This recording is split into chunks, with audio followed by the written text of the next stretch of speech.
the more the driver comes in and looks at their trips, the more that they reduce crash risk.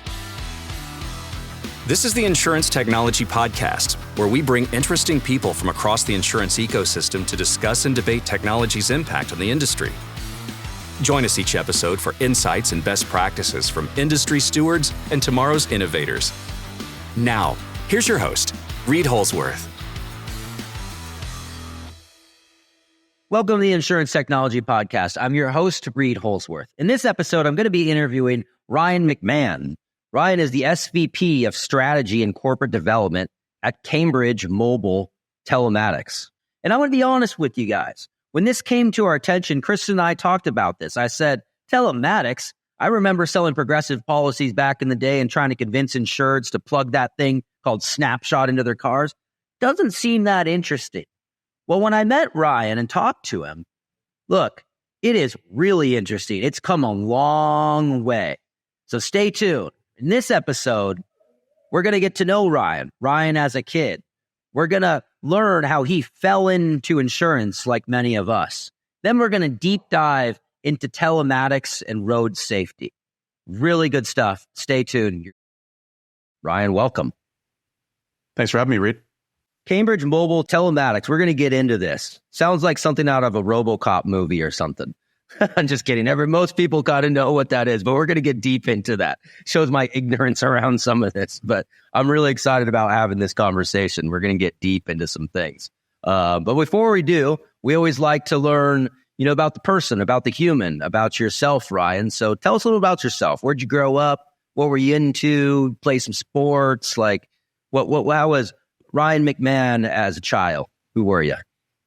Yeah, I'm sure like everyone you have on the podcast was reading actuarial review magazines from a young age. I always had a lot of passion for loss reserving. And that in my early days, I grew up in upstate New York, central New York. And it was, a really interesting place to grow up as a kid because not close to any major city. So it's not like when people say, "Oh, I was a Chiefs fan or a Braves fan or a Patriots fan." Like the part of upstate New York that I grew up in, everyone was a Syracuse fan. So grew up a fan of Syracuse sports, college sports, which was great. And then I ended up going to school at the State University of New York at Potsdam. And here's a funny story: I did a series of radio interviews last year, and I was talking about Potsdam, New York, with a radio station. I think it was in Virginia. And they said, you probably shouldn't tell too many people that you went to SUNY Potsdam. So I don't know if it has some sort of notorious reputation, but the same interview, I mentioned that it was on the Canadian border, which was awesome because at that time it was pretty easy to get up to places like Ottawa and Montreal and, it's amazing. You just cross the border and it feels totally different. This radio interviewer, the host said, New York borders Canada, and it does indeed border Canada. I can confirm this. So grew up there, and I wanted to actually go into law enforcement at that time of my life. I was working part-time for the New York State Park Police, and I was just waiting. Yeah, I was a park ranger, which was a super cool job. I think the best job I had. That's my dream job. That's what I wanted to be when I grew up, was a park ranger. I mean, it's awesome. There's still time. There is still time. So I did that. It was cool. And I was doing it over the summers.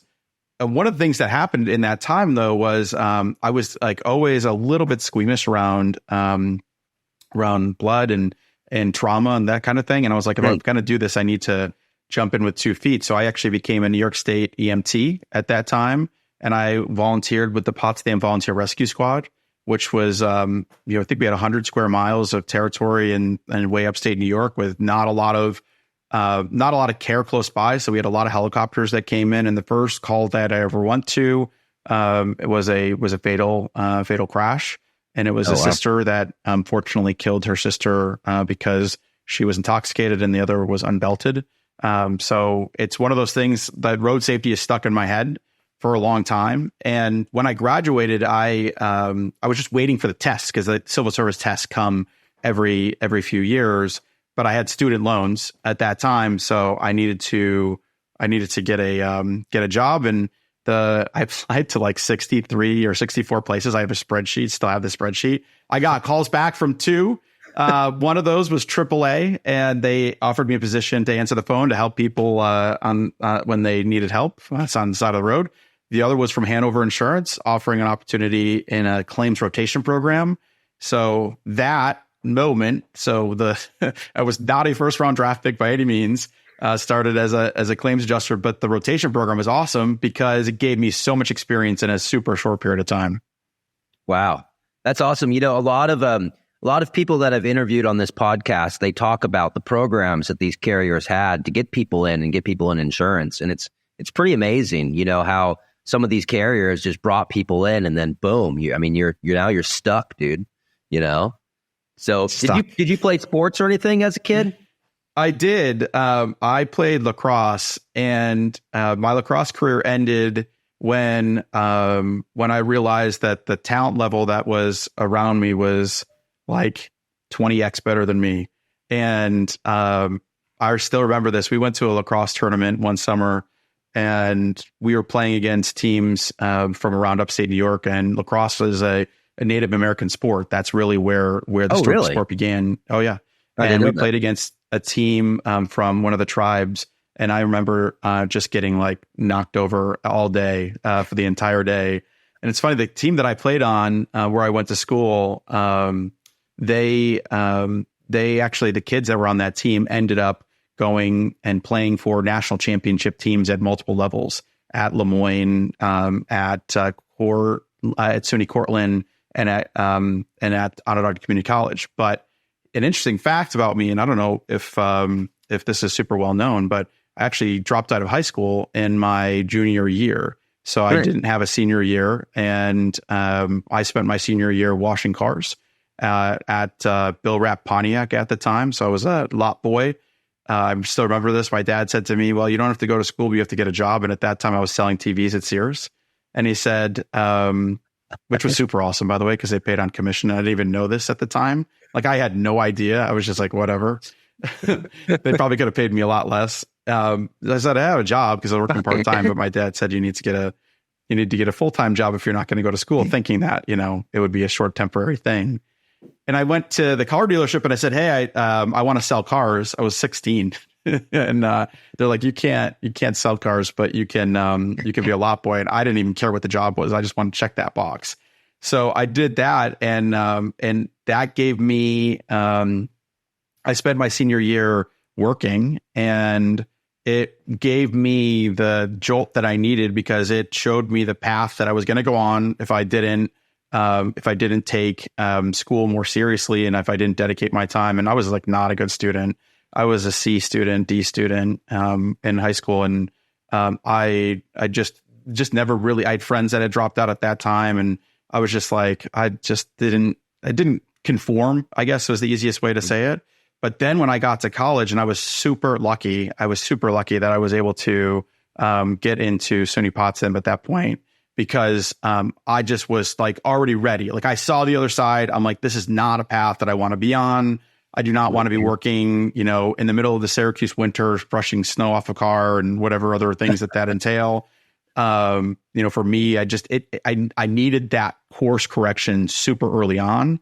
And I still remember the first semester that I was the U.S. politics class, actually, and I got the syllabus, and I thought that the syllabus was like the homework for the next class. Like, that's how not with it I was at that point. But I was I need to do really well. So I read like 2 books before the next class. Whoa. And I took college super seriously. I graduated with, I think it was like a 3.97. I was number 2 in the program, and I studied psychology at that time. And I took it like super seriously from that point forward. But it was a really important time in my life. And I was very thankful that my parents, as crazy as I'm sure it would be, I was the end of a line of a lot of kids, a big family.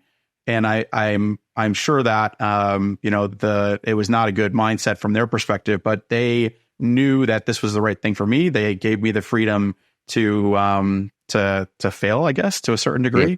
And I was able to take that, and then that just motivated me. And I've been thankful ever since. That's awesome, man. Your story is very similar to mine. In school, I got straight Fs. No joke. Like terrible. I was like the worst student on earth. I didn't skip school. Like a lot of people skip school. Like they were kind of, my kids I hung out with. I was always there because all the kids were there. All the girls were there. Like I would show up, but I just didn't do anything. But same kind of thing, after school, after that, I kind of same situation. I'm like, what am I doing with my life? Like, this is not going to end well. And went to college, same kind of situation, 4.0 GPA, the whole nine. I ended up quitting college, starting a business. I didn't really finish, which I wish I would have, but it's interesting. For me, there was that inflection point of like, what am I doing here? Like you said, like, I don't want to be sweeping snow off of cars for the rest of my life. Like, let's do this. So what did you do right after? Did you go right into the park ranger job, or how'd you get after school? No, so I was working while I was going to school the whole time. So I knew that I wanted to be in law enforcement at that point. So I think I worked. It was actually the first job I ever got fired at. I was a security guard for I think it was like JB Hunt or a trucking company. And I fell asleep. I was on the overnight shift, and I fell asleep for a truck that was coming in, and I think I got fired the next day. So I was working after I was working at the car dealership. I had like basically kind of like two jobs at a time for a while. And then when I went to school, I continued to work over the summers. So I knew like law enforcement was super interesting to me because I was always interested in, I didn't realize at the time, but I was always interested in like traffic related things and always interested in road safety. Because it was around the same time of like Fast and the Furious and that kind of era. Wait, hold on. You watched Fast and the Furious and you're like, road safety. Yes. No more street racing. No, I watched the Fast and the Furious and crashed my car. And after that point, I was like, man, like, this is like, this is not going well. Like, I have already now dropped out of high school, and I totaled a 1992 Pontiac Bonneville, which is, I flipped it actually, and I'm so lucky I was the only person in the car. And it was a very challenging maneuver that was in a parking lot of a mall at that time. And it was one of those things at an early point of my life that like I realized that I was being influenced by everything else around me, that I wasn't like the person that says this is what I want to do and going to do it, right? So like I'm like seeing these movies, I'm like, this is crazy. And then I started to, after that experience specifically, I was like, the law enforcement, the experience I had at that point was scary, and I wasn't hurt, but I was transported. I went to the ER, and it was super scary. And it was an opportunity for me to then come back and reflect on it. And I'm like, you know what? I think that there's the other side of this is super interesting. And those cop cars are pretty cool. So like, I wanted to get more involved in that side of things. And I had friends that were older that were kind of in that area. And I had an opportunity to kind of see the picture from a different vantage point. And because this whole incident, by the way, happened on private property, there wasn't a law enforcement component to it. So I didn't have a ticket or anything of that nature. It'd be like crashing a car on a race course. But at that time, it was a big deal for me, and my sister had known the captain of the police at that time. And I remember I went to the police station a few weeks later, talked, and I said, I think that this is an opportunity for me to learn something completely different. So I was like, this opportunity was, when I was, I want to say 17, 18 years old. Really? And then I had refocused myself and said, okay, I want to be a New York State trooper. That was the specific goal. But the New York State trooper, the test was only like maybe every like 2 or 3 years, depending on how many people retire and what the needs are at that time. So that was always my goal, but you had to have a certain number of college credits first. So I think it was like 60 credits at that time. But I said, look, I'm going to finish school because I had already had I was so embarrassed by the fact that I dropped out of school, Reid, like super embarrassed for years, like probably not until like maybe the last 10 years that I feel comfortable having this conversation in the way that we're having it now, because I felt like I was a failure. And if you think about it, like of the milestones you have in life up into, specific stages, graduating high school is a milestone that everyone looks to as like a obvious achievement point. So if you don't have those achievement points, so that's why I was like, I'm going to finish school. I'm going to do as good of a job as possible. And then when the opportunity came around to take the test, I was already promoted like twice in the insurance ecosystem, and I wasn't even living in New York anymore. I was living in New Jersey. So that it was like a good motivational goal to have at that time of my life, but it was quickly surpassed by the glitz and glamour of the insurance industry. I love it. So, all right. So you were at Hanover, you got promoted twice, right? So then what happened after Hanover? It was a rotation. What happened after that? I guess you should say. Well, it was a rotation program. So just like you said, and by the way, I'm a huge fan of these things. I don't know if anyone actually knows exactly what they want to do when they graduate school. That's not like a specialist that didn't specialize into computer engineering or something, super discrete. So these rotation programs were awesome. So I was with a cohort of people that had joined at the same time. So they're all around the same age, like 22 years old. We were all in field offices for Hanover. I was in Syracuse. And then every, 6 weeks or 2 months, we would go back to Worcester, Massachusetts, where the headquarters was. And we would learn the policy. We'd read the policy. We would get education. And then we go back and do our jobs, which was real world practice. And then when another opportunity opened up to move from PD at that time, property damage, to liability claims, the office was in central New Jersey. So I moved from Syracuse to central New Jersey and got a $2,000 raise and became super poor because the cost of living in upstate New York is minuscule, or at least at that time it was minuscule compared to New Jersey. And I was there. I remember having every night for dinner was like cereal, but not like even the cereal you get at eye level. The cereal you get at like ankle level, you know what I mean? Like in a bag. Oh, totally. Absolutely. But I did save a couple of bucks so I could spend the $13.95 to take New Jersey Transit from central New Jersey to Manhattan every other weekend or so, and explored. And it was awesome. And then this is crazy from a technology standpoint. So Hanover was going through a transition at that period of time. And I forget if it was a guidewire system or something, but it was a new claim system. And they needed someone to basically be like the guinea pig for the IT team back in Worcester and to work in the field, to work on both systems at the same time. And I was just saying literally yes to everything. So I was like, yeah, I'm happy to do that. So then, I'm now doing two jobs because I'm doing my normal claims job, but then I'm also kind of sorting out how to make this new claim system work from a user perspective. And I got really good feedback and remarks from the technical team in Worcester and the HQ. And they said, hey, I think that you would be a great fit for this other business analyst rotation program, which moved away from claims into the core functionality of product and pricing and underwriting. So I went and moved from New Jersey to Worcester. And that was great because that got me into the headquarters. That got me ingrained with the core business functions. I learned so much in that period of time. I never had used Excel then, and I became like an Excel master under like these two gurus that knew everything. And, talk about like the importance of being in office at that time for me. I got so much feedback and so much learning exposure in that period of time. Probably the biggest kind of learning time in my life was then. And one of the people I worked with had left Hanover to go work at Acadia Insurance and Commercial Lines. And I went there after working at Hanover for a long period of time, doing a ton of jobs. And the last job I did there at Hanover was with agents. So I managed the Connecticut territory, one of, I think, 3 or 4 territory sales managers for Hanover at that time. And it was awesome.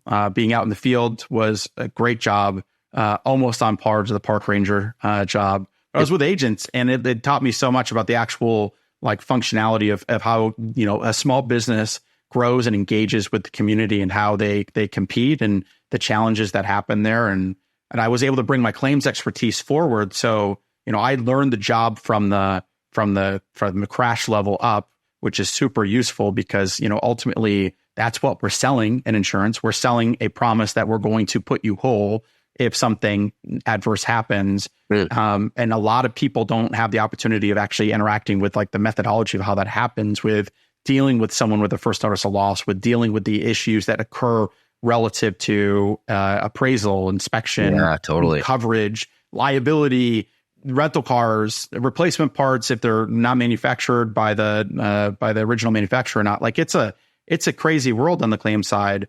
But that was a great learning kind of springboard to everything else. That's awesome. So then what?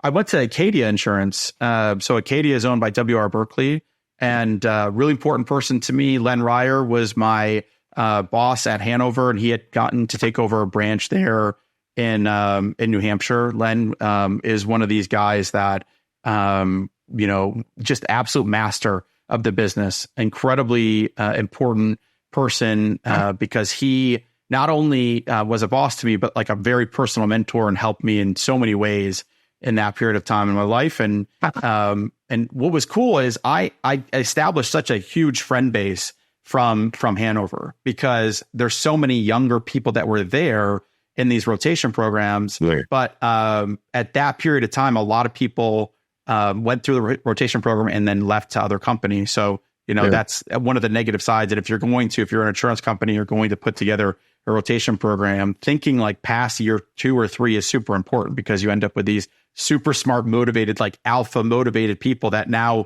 want to move up as fast as possible. And sometimes there's not roles. So I at that period of time had like friends everywhere at all the carriers, because everyone kind of spread out. And Len was my boss at that point, went over to Acadia Insurance, which was commercial insurance, still is commercial insurance, owned by W.R. Berkley. And I went and learned commercial. It was the first time that I learned commercial. I was in charge of growing the branch for Acadia, and also ran the affinity programs for them. So got really involved with associations, with different types of businesses, the wider side of the business. What was fascinating was Acadia was a super big loss control organization, meaning they had engineers, they had safety professionals that went out to businesses, loggers, sawmills, like super crazy stuff to work with them to reduce risk. And I was in the position that I could learn from them, and I was brought back to my roots in the time when I was in in Potsdam, and saw the kind of connection from the insurance industry to the safety side. And it was like that period that kind of started the little spark of, hey, maybe there's more to the insurance business than just underwriting and selecting risks, but maybe we can actually change risk at the same time. And that's exactly what Acadia did. And at that period, in my opinion, they were among the best, because they had a huge investment in super professional talent that were focused on understanding what it takes to get people home every day, right? From workers' comp, from a liability perspective, what it takes to get people home. And I was at Acadia for a while. Len had left, and he took a job, I think, at Providence Mutual at that point. And I had an opportunity to go to work at Plymouth Rock, which, if folks aren't familiar, Plymouth Rock is a privately owned company that had, I want to say, like $1 billion of premium at the time. It's probably significantly larger now. Really interesting company that focused in the Northeast and had every distribution system. They have independent agents, they have captive agents, they have a direct business. And the opportunity was to basically find new ways to grow the operation, find a new path forward for the independent agency business, for other use cases. And we did probably the coolest stuff in insurance that maybe has ever been done in the insurance industry. We put baseball benefits on an auto insurance policy, football benefits on a home insurance policy. We created the co-branded credit card methodology of auto insurance. And I don't think it's been duplicated to this point, which is shocking to me, because all of that work was super interesting. To how do you differentiate the offering on a pretty commoditized industry? I'm not saying the product itself is commoditized; it's not. But the industry, a lot of the approaches the industry takes are similar across brands and businesses. So for Plymouth Rock to step out at that time and had an amazing management and leadership team. Chris Oley was the president of the independent agency business at that time. Keith Jensen was the chief marketing officer, and I worked closely with both of them. And what happened during that period of time was really, I think, thinking significantly outside of the box of how do you grow a business. What year around was that? When was that roughly? 2013, I think, is when I was there. That makes sense. Yeah. Mm-hmm. Yep. Yeah. It's awesome. I mean, that was why I remember, like, Plymouth Rock was doing all kinds of stuff back then. And they did a ton of stuff within the Salesforce world. That's how I got to know them. I spent a ton of time with those guys back in the day. And there was a lot of companies team that spun out of, like, a lot of people that were there kind of spun out and did startups, and they really kind of really did a lot within our industry. It's cool. Well, I mean, I'm in that story, so I didn't start CMT by any means, but I joined when the company had 42 people, and before the company had significant outside funding. And I remember how like nerve-wracking it was to leave, because the thing that I think is challenging is when you get into a quote unquote career path. I think it's a misnomer. I don't think there are career paths. I think there are achievements, and there are things that lead to each other. But there's no path. Like you have a path as much as you have a chainsaw, and you cut your way through a forest to figure it out. And what was interesting was like I really, really wrestled with the decision to leave Plymouth Rock and join a startup at that time, which it absolutely was a startup, but they had been around for a long time. But the telematics world was not what it is today, because at Plymouth Rock, we were doing so many cool things. Like we were doing so many amazing, innovative things in the insurance industry for a small company with a small group of people that it was very challenging to leave. But the opportunity at CMT was so significant. And I started to see the actual product that CMT was making create a huge competitive advantage, because I was part of the team that built something called Road Rewards, which is Plymouth Rock's telematics program that is basically rewarding drivers for being safe. So it's not a premium discount program. It's an app on the phone that if you do things that are safe, it gives you discounts on gas. It gives you free Starbucks, free movie tickets, Amazon gift cards, all that stuff. And when I was at Plymouth Rock, I had negotiated all those deals with outside entities. I had studied other programs. In fact, this is modeled very heavily on a program called Vitality Drive from Discovery Insure, a South African company. I remember I was pleading with my peers at Plymouth Rock, and I if they listen to this, it'll be funny. But I was like, I need to go to South Africa. And imagine working for a Northeast regional insurance company and like trying to lobby to go to South Africa. They're like, no, you're not going to South Africa. But I did eventually get to South Africa, by the way, with CMT. But like I was learning, like I was taking all this information in. And this is like the time period in insurance and insurance tech where insurance tech wasn't a thing. Yeah. I went to the first on-ramp conference, which I think was like, on-ramp was, to me at least, the first insurance technology conference that existed. I remember Sheffy and Avi were the MCs for the event. It was in Chicago. So it was either the first, maybe it was the second, but it was big. There were like 300 people there in that room. I bet if you go back to that attendee list, I bet all those people are doing super cool stuff, because it was the first movement of people realizing that the technology is so incredibly over-invested in 1988 technology that there's a huge opportunity to do something new.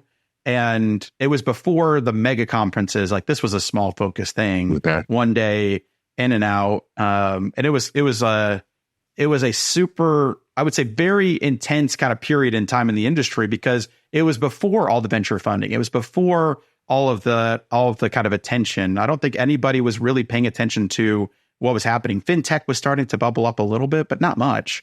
And at that period of time, what we were doing with Road Rewards was pretty revolutionary. We had to get insurance filings. We had to get regulators to say it was okay to give something to our clients, which could be construed as rebating underneath some of the language.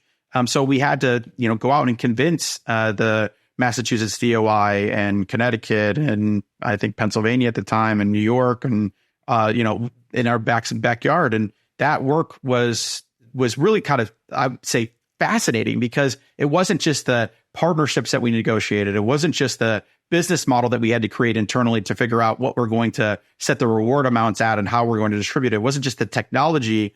It was, also coordinating in all the regulatory pieces too. So, that period of time was also one of those elements where it's hard to replicate because there was no road at that point, right? It wasn't like we could just reference something that already existed. And most of this stuff was done inside of Plymouth Rock at that point, but we did have amazing support on the technology side from CMT, and I started to work with them. So I started to become really, really familiar with the people there. And I want to say the company was like 30 or 40 people at that point. I think that I was number 42 when I joined. So I, brought my immediate prior experience of doing something that was totally outside of the normal kind of approach in the insurance industry over to CMT. But at that time, when I joined CMT, I had claims experience. I had distribution experience with agency partners. I had experience on the regulatory side of getting crazy stuff approved and building the business case internally and getting financing and putting it all together and then getting it out in market. And I think it was the perfect combination of things at that time.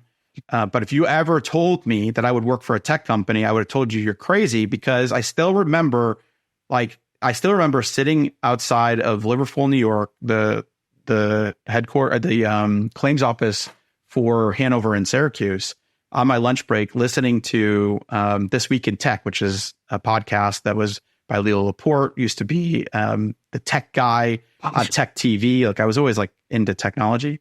And he was broadcasting from CES, or he was recording from CES. And I'm like, this sounds like the coolest thing ever. And I was like, man, how cool would it be to get a job in tech and be able to do that? And I think I've been to every CES since 2019 at this point, and beyond. And it is, if you ever told me before then, I would have no even thought that it would be possible. But all that experience that I was accumulating then turned out to be super useful because CMT doesn't just build programs that measure driver behavior. We're also detecting crashes. We're sending emergency support to the scene. We're reconstructing crashes, and the claim side of the business is as big as anything else. So it is fascinating to me because in that period of time, I felt like I was totally I would get 10 claims a day, work through those. I think I had like 2 weeks of vacation time. And I remember thinking to myself, I'm like, man, this is it. Like we work all this time in college and in high school and all the work you do to get to a job. And your job is literally like this in and out processing thing. And you get so little vacation time. So this is where I'm spending my life. And I think I was like low key depressed at that point.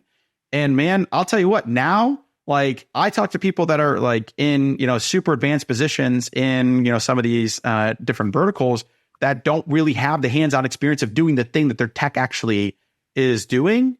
And they're making huge decisions on behalf of the organization, and they have to like talk to, up and down to get a perspective. And I was fortunate enough to have that, but I was not happy by any means with that opportunity at that time. Wow. So talk to us about Cambridge, CMT, as you say. Talk to us about that. So telematics, right? First, I know, like, if I just going off of memory, and you're probably going to choke me out here, but like, telematics became a thing to me as an agent with Snapshot, right? Progressive. But was Allstate first, if I recall? Was Allstate? No. Okay. No, I think this is like documented. So Progressive had something called Autograph before that. And I think it was in the 90s. So what was Progressive. That? Yeah. So it was like, it was a project at that time in the company that they said, we don't care what it costs. We're going to get data from a car. And I think it was in the 90s. And I'm pretty sure I know the people that were involved in it, but I don't want to get it wrong. So I won't step on myself here, but Progressive is one of those companies similar to Plymouth Rock obviously significantly different scale. But Progressive was a company that, and still is, a company that invests a lot in things that are, way outside the box. And Autograph was it. So Autograph was the start. So their whole idea was, we think that if we get information from the car in some way, shape, or form, that we'll be able to better predict crash risk. Can we predict crash risk in this way? Are there other variables? And if you look at what the insurance ecosystem has at its disposal in order to set rates, like almost none of it is based on the actual activity itself. It's all proxies. So the financial responsibility is a proxy, credit score. Where somebody lives is a proxy for congestion or where they're driving. So their zip code. Their motor vehicle record is a proxy for how they drive, but that's not necessarily how they drive right now. That's how they drove while a cop was around and decided to write a ticket, and then their ability to effectively plead it down below the level that it shows on an MVR or not, right? So you actually look at this and you think about it, it's actually sort of crazy. It's sort of crazy that you have like all this premium that's based on elements that are proxy variables. But you have to. Well, what else are you going to do? I mean, all the way back from whenever the first insurance policy was written on auto, maybe it was Travelers, I don't know exactly, but that first auto insurance policy that's written, maybe State Farm actually. But anyway, the first policy that's written, and you don't have, how do you know, right? So then you can continue to scale. So Progressive at that time had launched the program. So the first incantations were like the cost to get the data was probably like $2,000 per car. So obviously not a scalable solution. But then what happened, and this is a seminal moment. So the California Air Resources Board mandated that the OBD2 port on a car become standardized for smog inspections. Talk about things that are like totally unrelated, right? So CARB mandates that the OBD2 port it has a standardized output. So now all the cars sold in California have an OBD2 port, which also means that all cars sold everywhere else, because you have 42 million people live in California, its own little country. So they have the ability through their regulations to seriously steer a lot of activity. So the insurance industry at that point has already been toying around with this. And I'm pretty sure, I don't 100% know this, but I'm pretty sure that Progressive was first to market with an OBD2 product. Yeah. So at that time, they would mail out the OBD2. You would have to plug it into your car. It would keep it in there for some period of time, unplug it, put it back in an envelope and mail it back. And then some person, the company, gets these every day, figures out the policy number, pulls the data off and like presses, plus or minus in the premium system. And then, OBD2 got a little bit more sophisticated. Some of them got connected to the cell network, so they didn't have to start to send those out. And when I got involved in telematics, it's exactly what it was. That is exactly what it was. And I hated it, like literally hated it. I was responsible at Plymouth Rock during the period of time of getting agents to get involved in usage-based insurance. Yeah. And I was like probably very incantankerous about this entire idea. We were, I think at one point, giving agents $50 to plug it into their own car. And I think that we had made some error somehow, and we had killed a whole bunch of batteries when I was at Plymouth Rock, because there was like a pin setting or something that was incorrect. So OB2, I think that that's what you put in wasn't right. It shorted out the battery. It wasn't right. Yeah. And to make it even better, imagine doing that, Reid, to your best agents, the ones you have relationships with, to ask them to do things. Jesus. And I think that it actually happened to our chief marketing officers too. So I think that it happened when he was he flew on I think he flew somewhere and his car was at the airport and he was sitting in there, came back, car was dead. Oh, no. So I hated telematics. I thought it was the stupidest thing ever. And I still think that era was full of issues. By the way, some parts of the world are still super over-indexed on OBD2 and hardware, but we can talk about that later. CMT is a global company, so I get to see all sorts of parts of the world. So anyway, that period of time was expensive for carriers. So the business models were super tight. They didn't have a lot of benefit to consumers to opt in, because it wasn't a scalable solution when you need to involve this kind of level of not only the hardware itself, but the support level for it too. Yeah. In fact, if you go to, some carriers still use it. You can go and find a website where you can find very in-depth instruction manual on how to find where your OBD2 port is. And if you drive a Tesla or a Rivian or a Ford F-150 Lightning, it doesn't exist because, again, that port is only there because of CARB. That's why that port is there. Still, to this day, that's why that port exists. Wow. And Teslas are not obviously part of the smog check. So anyway, that technology is a period piece at this point. If there's a telematics museum, it will be there at some point. But during that period of time, it was huge. It was huge. So what happened was CMT, and this is way before me. I think I was, it wasn't quite, it was after the car crashing and dropping out of high school period of my life. So maybe in the early insurance days, in that period of time, I looked back at what CMT was doing, and it was started by two professors at MIT, Hari Balakrishnan and Sam Madden. They're still professors there. In fact, Hari just won the Marconi Prize, which is like the Nobel Prize of the internet, so to speak. When he was awarded this prize, the guy, Vin Cerf, that literally invented the internet, was also awarded a lifetime achievement. Wow. So the Marconi Prize, for those in the kind of like technology, Ethernet, sensing world, all the stuff that we need to do this podcast, like the foundational stuff of the internet. So Hari was working on that for a long time, and Sam was as well. Sam was in the early days of AI and database structure, and they both teach it at MIT. And they're like amazing teachers, incredible teachers. So they were working on this technology that their first kind of use case was detecting potholes. So people were driving around, they were hitting potholes around the city of Boston. The sensors at that point, it was before smartphones, but they were using phones that had accelerometers in them. So like think about like the Snickers phone or the Razor, like that period of time, Nokia phones, like they started to put accelerometers in them for games or other things. So they realized that they could take that data and make sense of it, and what they were doing got the attention of the insurance industry, because they said, well, if you can detect potholes, maybe you can detect the same kind of thing that we're doing in this super expensive hardware-driven environment. And they connected with Bill Powers, who had already been very successful in the traffic industry and had done a number of startups and sold businesses and eventually brought businesses public. And they originally thought that the business was going to be around traffic. So the first name for the company was going to be Traffic RNA. Turns out to be RNA became very popular a few years ago. That name got shelved and it became Cambridge Mobile Telematics.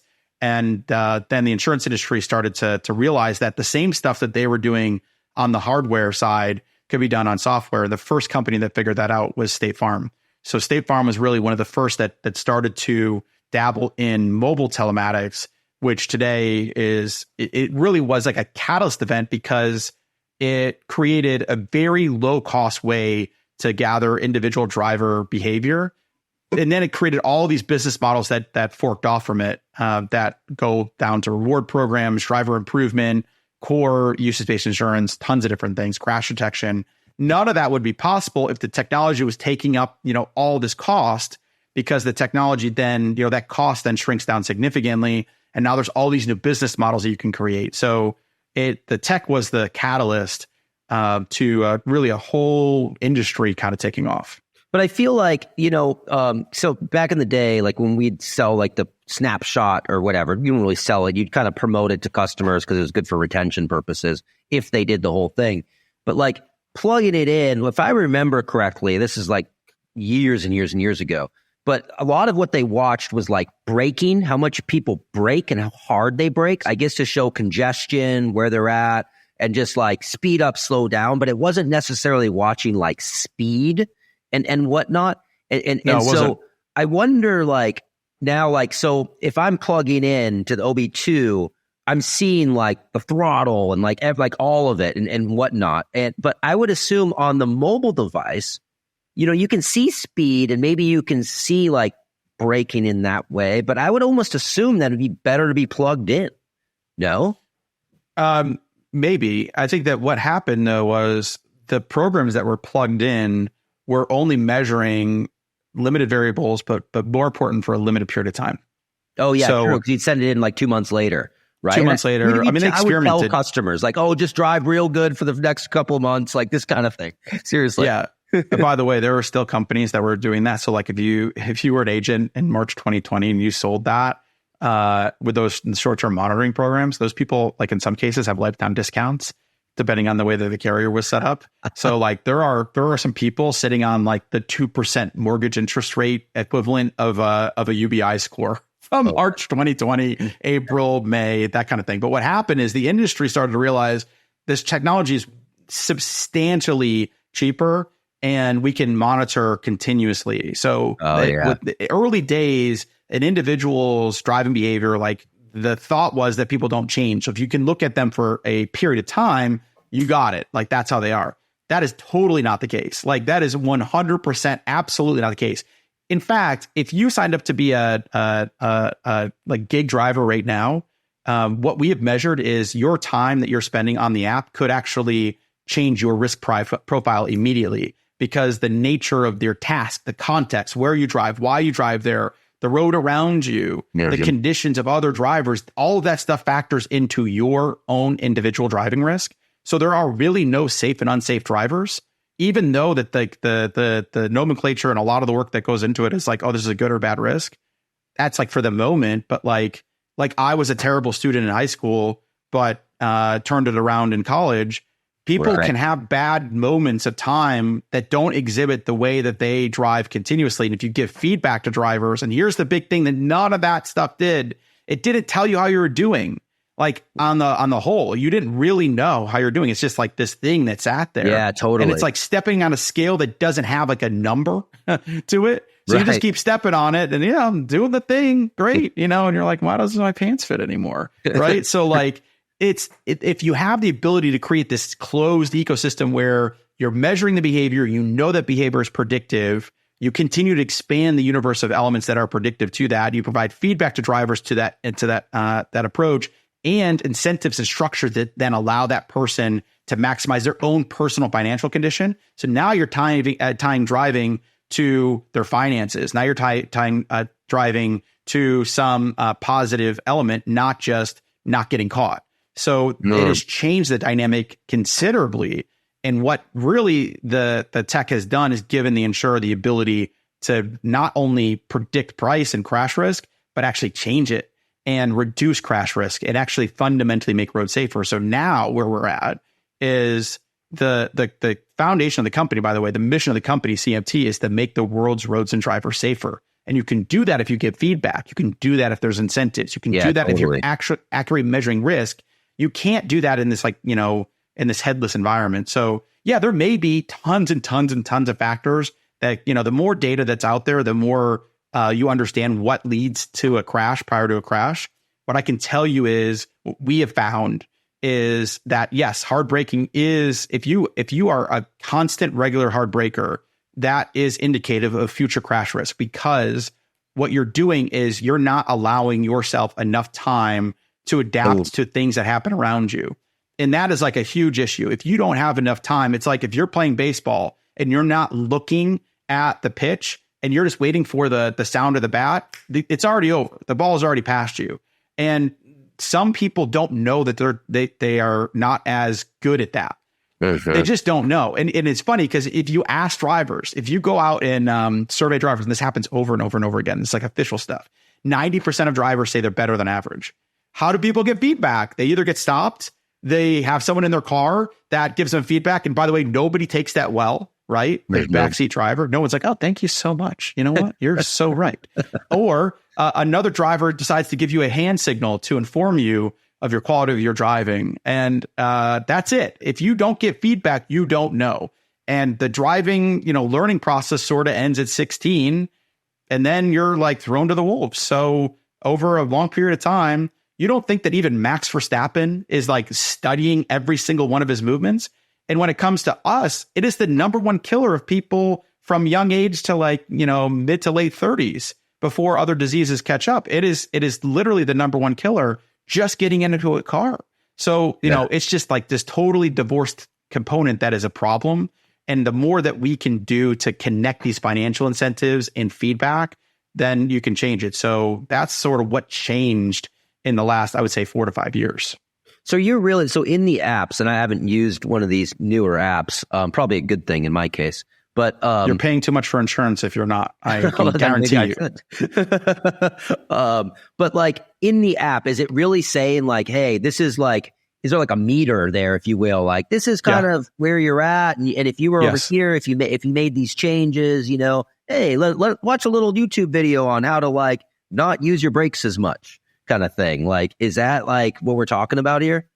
Oh, absolutely. And you know, there's a wide variety. We have like 120 programs across the globe right now. It might be more than that. We bought 2 other telematics companies in the last 3 years. One was TrueMotion, another Boston-based company, and another is Moto, which is based in Croatia.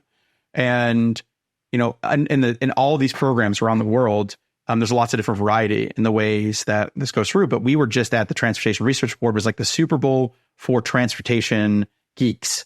Yes. And we had a paper that was published in a presentation there about driver feedback. And it is definitive. The more the driver comes in and looks at their trips, the more that they reduce crash risk. And we have one of our customers that's reduced frequency 25%.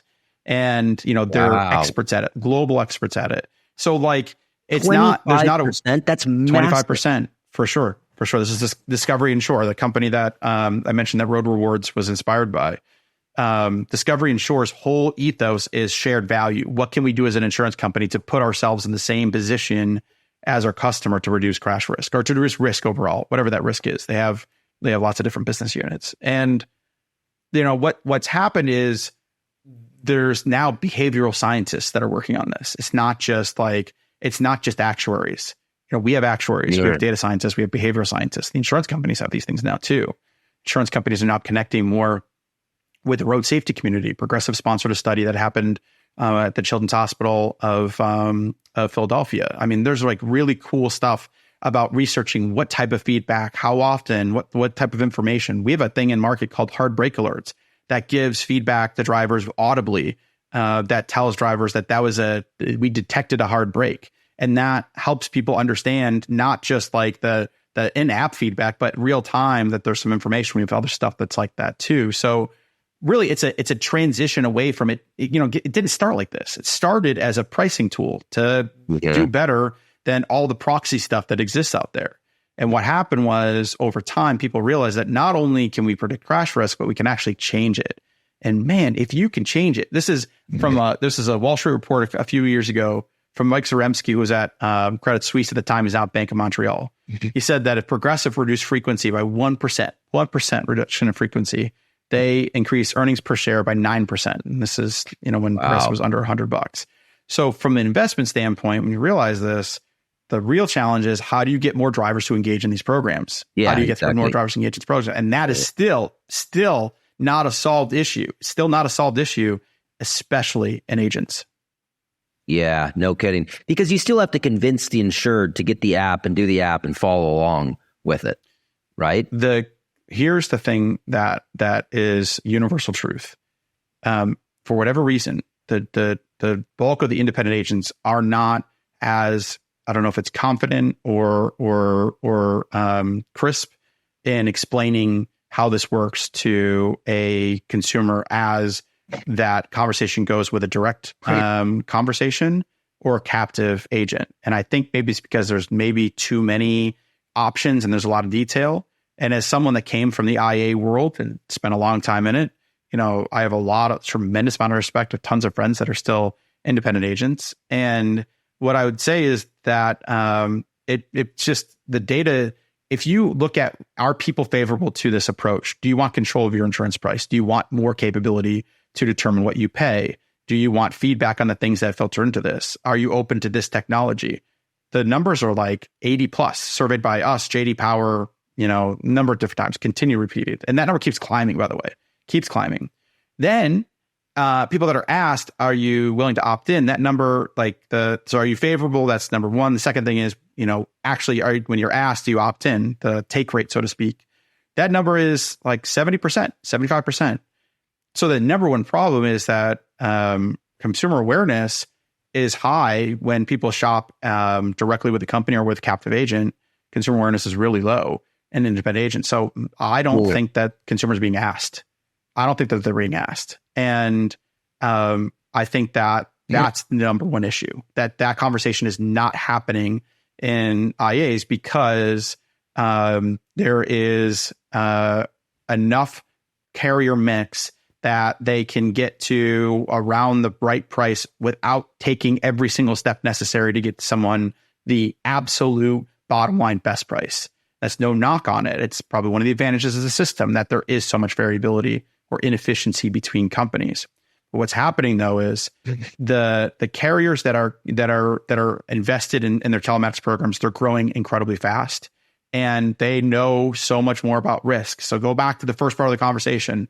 Imagine you're looking at your company and you're just basing your data off of proxy variables. And then you have another company, it's the first party data. It's first party data. So you know something the rest of the market does not know. And now you have a direct relationship with that consumer and can actually change and shape that risk and reduce crash risk. Your prices over time in that particular segment are going to continue to get better and better and better. And the people that don't take advantage of that feedback and they choose to drive dangerously, and that's really what we're talking about. We're not talking about people that don't toe the line. We're talking about people that drive dangerously. And I can talk about this because, like we talked about before, I have been there. I drove dangerously. I flipped a car. I was brought in an ambulance to a hospital, and I saw people drive dangerously as an EMT. So this is not about like people driving perfect. This is about people that drive dangerously. And if people choose to drive dangerously, then they might pay more for insurance. They won't engage in a telematics program.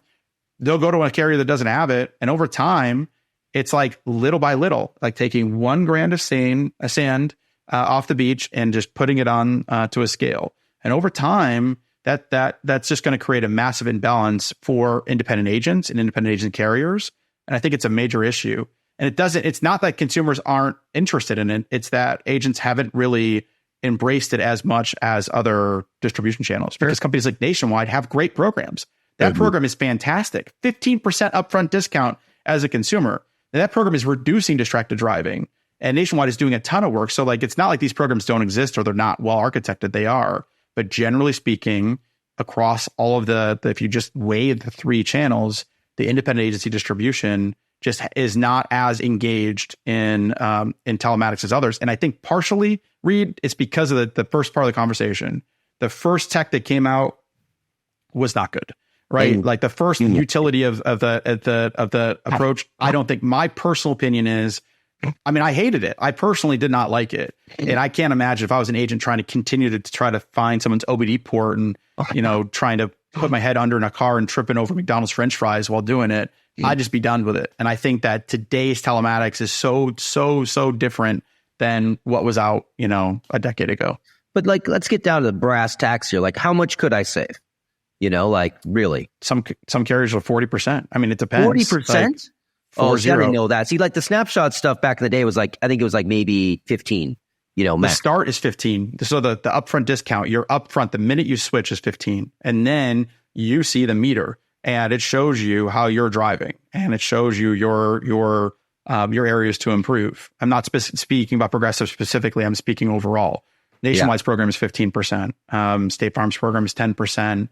I think Traveler's program is 10 or 15. I can't remember, but it's to the point now, 24 of the top 25 carriers have programs like this. Yes. And the majority of those programs are continuous. And what's happened is like gradually the variables that are produced from an individual's driving behavior are so clearly more predictive of crash risk that they just like slowly replace. So what's happening is if you look at if you take a dollar bill and you just like fold that up to the point of what part is coming from proxy and what comes from direct risk, the more that you can, continue to make that dollar bill representative of direct risk, it's going to mean that carrier is going to be more profitable because the carrier is actually pricing relative to the environment around them and where they are. And every company that has had telematics programs has had the ability for that particular book of business to match rates of risk if they're continually updating this technology, they're continually updating the scoring data. If you only take it in at a small period of time, at a snapshot period, that it's not going to update, you're not going to have that advantage. But oh, by the way, snapshot doesn't work like that anymore. Snapshot's now continuous.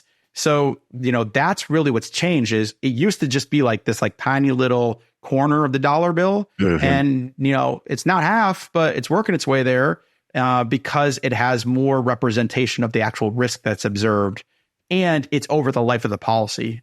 So that's really what's changed. Yeah. Wow. That's fascinating, man. That's super cool. I had no idea about all of that. I mean, I kind of knew, but not like that. It's pretty cool. So what's the future of it? What's next? I mean, the biggest next step. So, and part of it's already happened. So more and more of consumers are connected to crash detection in real time, which is awesome. Progressive talked about this on their earnings call last year, just about a year ago. I'm sorry, just about over a year ago. What they have done is they've made crash detection available to anybody in their app. You don't even have to be a part of Snapshot. So if you have the Progressive app, you can opt into this, and that benefit is significant because people pay money for crash detection services. OnStar, for example, it's like $30 a month. If you get into a crash and you need emergency support, emergency help, if it's an observed crash, you can just call someone else is calling 911 for you, or if you can reach your phone, you call 911. But a lot of crashes aren't observed, and these crashes happen at night. They happen in rural areas. They happen during a snowstorm. Somebody goes off the road. Now what's happening is the insurance company is actually acting as a guardian angel, which is super cool. That's a major evolution. So the insurance company is moving from this era of time of reactive to everything, reactive to proactive. And the more that shift happens, the more that the services that are provided to consumers are better. They're just providing better services, and they're actually serving a different purpose in life. And agents are too. So agents that are helping people get to this point are now giving their customers this guardian angel service, right? It's amazing. What now also occurs as a former claims guy is now that crash data is available through digital technology. So when I get somebody that calls in, I now have all the information that I need to start that claim. And sometimes that's all you need to just get it started. So you need to get the, where it happened, when it happened, confirm coverage, help that facility up. Is it a total loss? Let's get it immediately over to a salvage yard instead of having it accrue costs at a body shop. Let's not tow that thing 3 times. Let's get the whole claim handled so I can give the money back to the consumer faster if it's a total, or let me get this car back to the person, because literally nobody wants their car in the shop. No, especially now, those rental cars are not, they're like 50,000 miles on them. So what's happened is it really is just facilitating the digital kind of transformation, is facilitating this move from reactive to proactive. And this change is permeating the risk side. It's permeating the crash side. And eventually, I think that we'll get to the point where, drivers will have this other places outside of insurance. I think that at some point, your driver's license, when you're going through the permitting process, your test will be, or your record up to your test will be digital. Like if anybody plays games like Gran Turismo or Forza, it's harder to get a license in those games. Those are racing games on Xbox and PlayStation 5. It's harder to get a license in those games than it is in real life, because all of the data is there. So you have to drive safely a number of times. So we're like analog. Freaking annoying, man. Dude, trust me. I mean, I think, just that one little last thing and you just hit the curve. It's hard. It really is hard. But no, it's so true. It's so true. So I think what's going to happen is all this approach of being able to connect the thing that we're trying to achieve to data. Data is already part of our life in so many different areas, but giving it to the consumer, giving more tools to the consumer so that the consumer can help facilitate that person can learn driving from an agnostic, from a simple approach, as opposed to learning it from, maybe whoever has access to a car or their mom or dad. Over time, what we're doing is just bringing more tools and technology to the approaches of things that have been a part of our life for a long time, that have been analog. And it's really been missing from mobility. It's been missing from our car. I could talk to you for another, hour about what's happening on road safety and how people that make policy decisions decide to invest dollars in that and the data that they have. The way that distracted driving is analyzed right now is by a survey on the side of the road. And, that's because that was the best technology approach at the time when someone said, how many people are distracted? So what's happened over time is we've just evolved so many things to bring digital technology and data, and it just makes sense. And I think the most important thing, Reid, literally the most important thing, is giving consumer control. This should not be headless. The consumer should know, because a lot of the stuff is controllable. And if it's controllable, if we can control this, then you can actually reduce risk, which is in the total best interest of the insurance carrier and in the best interest of the person that's engaged and of society, people you share the road with. So that's where we're headed. And I think it's got to be favorable to consumer. We have to create technology that's simple, that's clear, and that helps the consumer, manage their risk, their economics, and make it approachable. And, the less it looks like the OBD2 from that, early day, which was great and super important to move the industry along, the more that I think people will be excited about the ability to actually understand it versus, looking at it through a lens of a black box. That's awesome, man. I got a question for you. If you could change one thing in the insurance industry, what would you change? I think more underwriting factors and variables that are first party, that are directly related to the risk, and less third party data. That's my personal view. Why aren't they though? I mean, if it's in the best interest of the carrier, going back to kind of your dollar example, right? And the like progressive $1 equals $9, right? In shareholder value. Why wouldn't they be? Or are they? It's the data. It's not available. So all of the telematics data, or the majority, not all, but the majority of the telematics data that's used is created by the consumer on an opt-in basis, which is good. I think it needs to be an opt-in basis. I think the consumer needs control over it, but the data is just not there. So there's no alternative. So third-party data becomes the only other solution because the data is not there. And, you can't have like a price for everybody that's homogeneous, because then, you're going to end up charging people crazy rates. It's been tried. It's that has been tried multiple times, and I don't think it's a good model at all. So you do need to have a basis to differentiate risk on. You absolutely do. You need to be able to look at elements that cause loss, change those. And if you don't have the data yourself, where in the world are you going to get it? So to me, it's a distribution problem. And I think at some point it will be this period of time will be, I think we look back on like, wow, I can't believe we used to price like this. There's so many different things that are so much more related to the actual risk. But I don't begrudge the carriers for doing this, or the people that are in this. They have no other option. And you can't there's no utility in saying, okay, we're going to charge every single person the same, because that even gets us further away from the issue of matching rates of risk. So we need to match rates of risk. But I think if you're asking me personally, more first party data and more consumer control, that will lower costs, because any time that you as a consumer are not directly involved in the elements of what you pay and the components of what you pay for it, you're paying too much. You're just like absolutely paying too much. That's probably the problem with healthcare, where, you don't really negotiate. You don't really know. You can't really control your healthcare costs, directly, because there's a lot of things that happen in between. You can 100% control if you get into a crash or not, if you are responsible for that crash. Each crash occurs because some human error occurred. They don't just like randomly happen. They don't just pop out of a cake. Literally, the system that works on the grid, the traffic network, works fantastic if everyone obeys the rules. People don't. So in that environment where individual decisions drive whether or not there is a crash or a loss, then we need more tools to actually manage that, to differentiate against that, to reduce it. And then eventually, I think the idea of pricing on things that aren't that is going to literally sound archaic. Sure. That's awesome, man. I could totally see it. So good. This is all so fascinating. I'm gonna transition on. I want to learn a little bit about you, a little bit more. Let's get into a little leadership stuff, if that's okay. For sure. So tell me, what does a leader mean to you?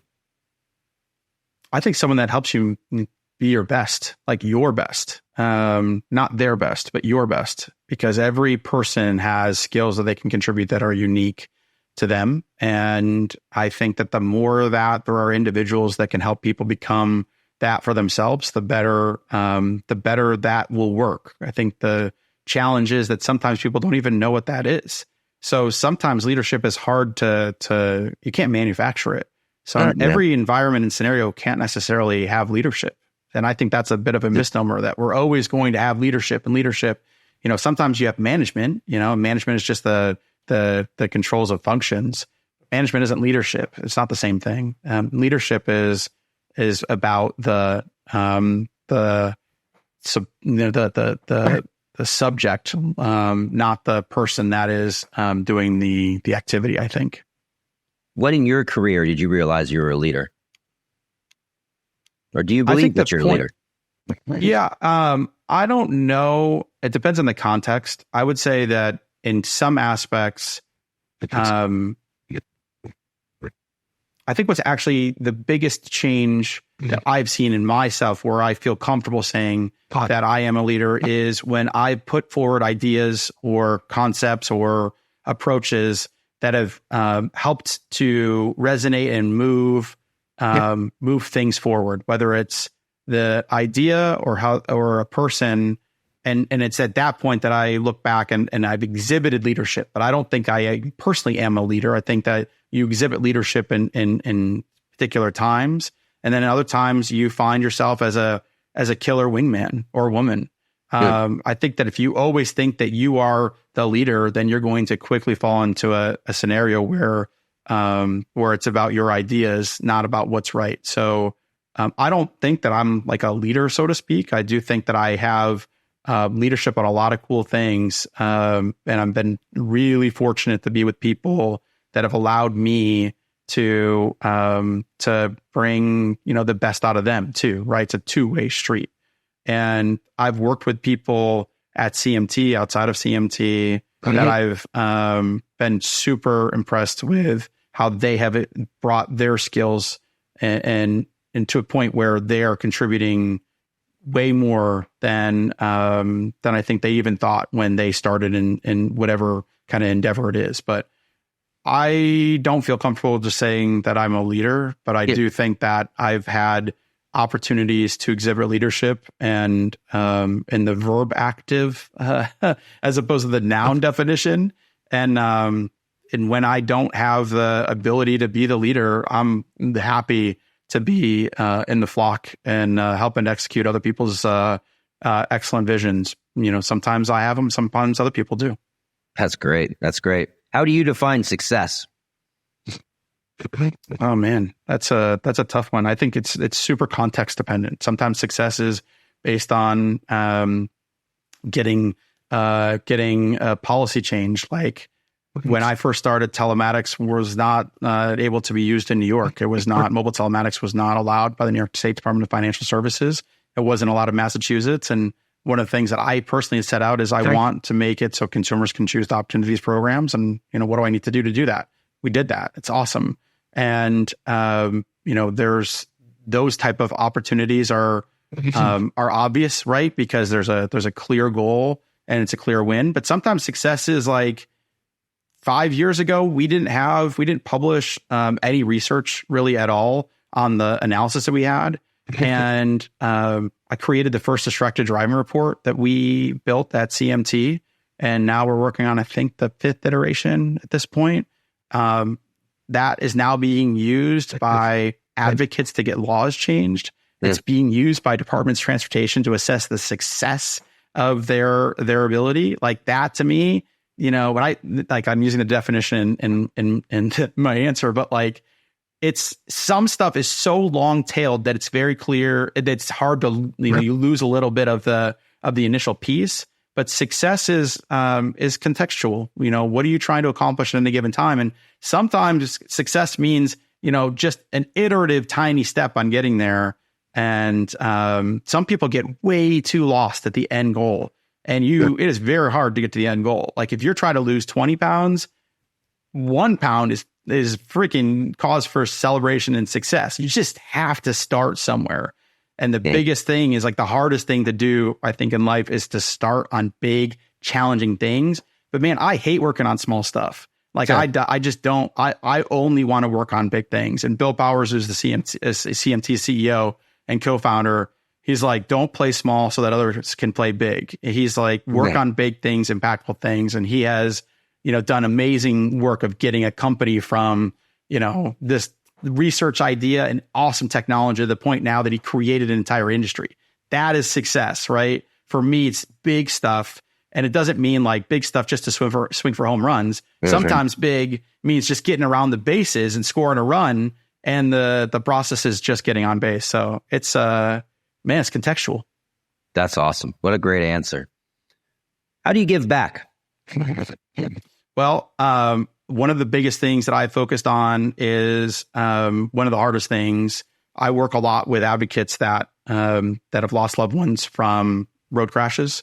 And I have spent a lot of time with individuals that are making a big impact and changing laws that are much bigger than the insurance industry. You know, if they can actually make roads safer for every single person with the stroke of a pen, like what happened in Michigan last year, and in Ohio, and in Alabama, and Missouri, these are huge issues. They passed hands-free laws, and we know that passing hands-free laws, while they're not the silver bullet, what's a hands-free law? What does that mean? You can't use your phone while you drive. So if you have a phone in your hand while you drive, depending on the state, it's a primary offense, like not wearing your seatbelt or speeding, and they can pull you over for it.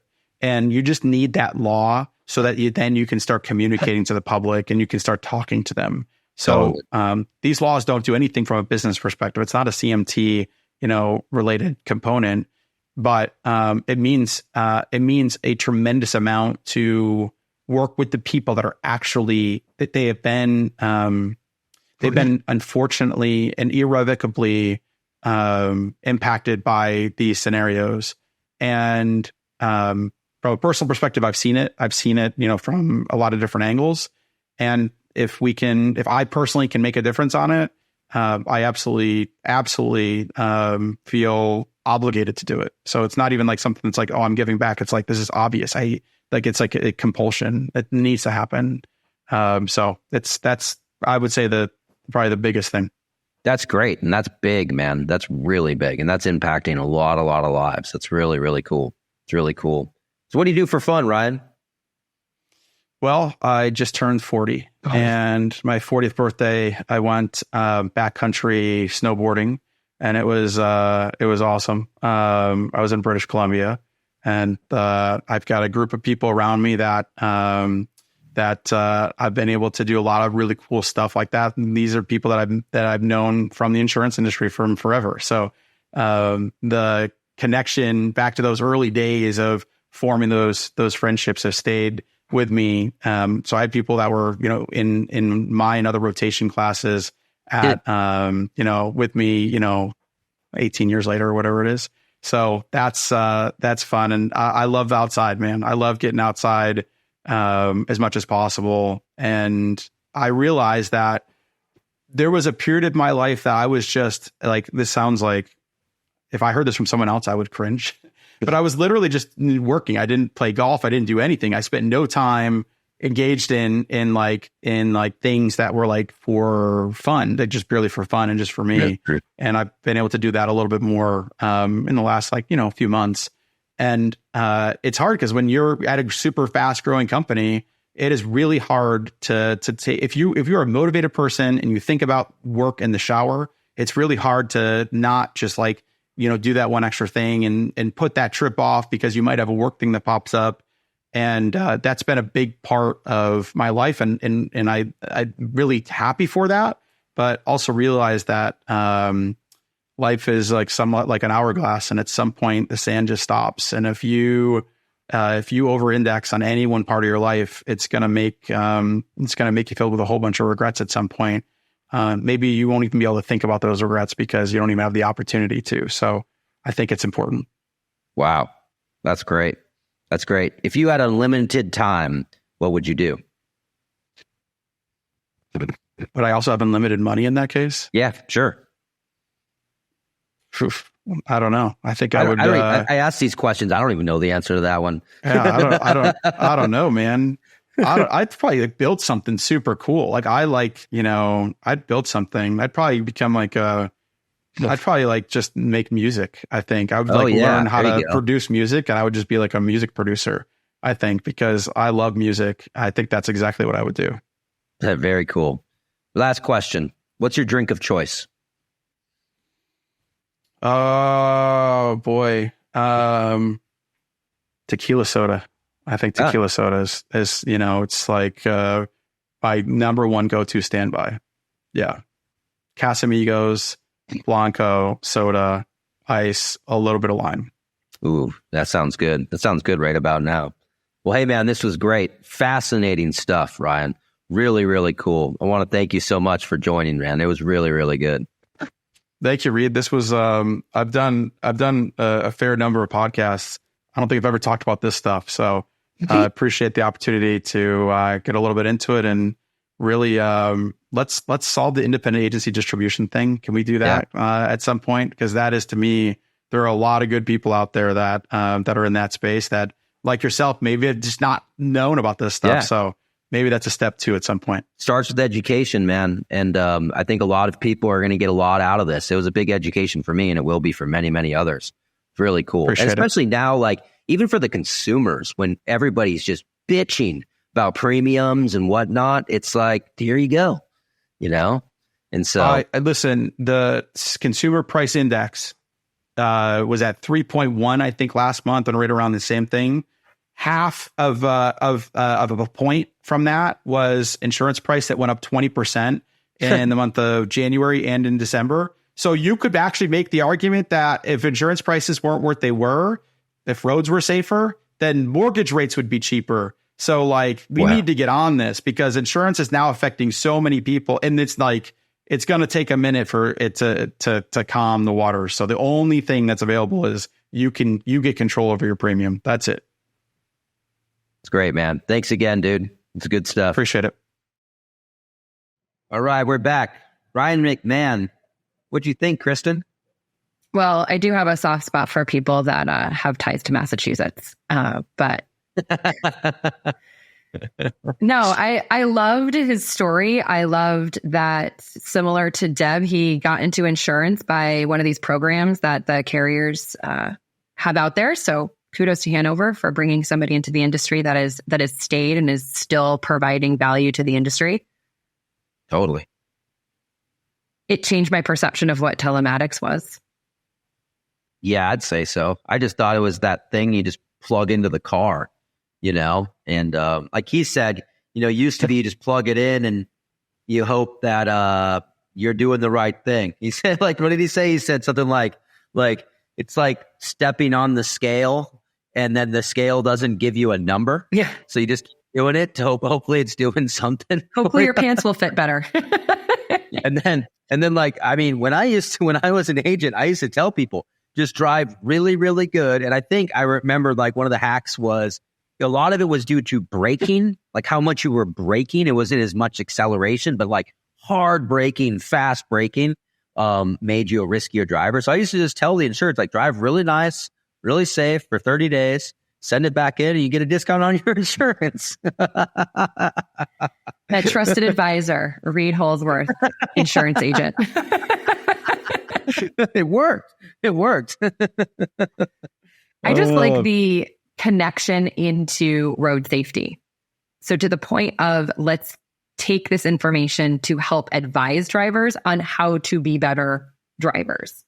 I talked to some of the people over at Cambridge Mobile who will be at Insurtech Boston.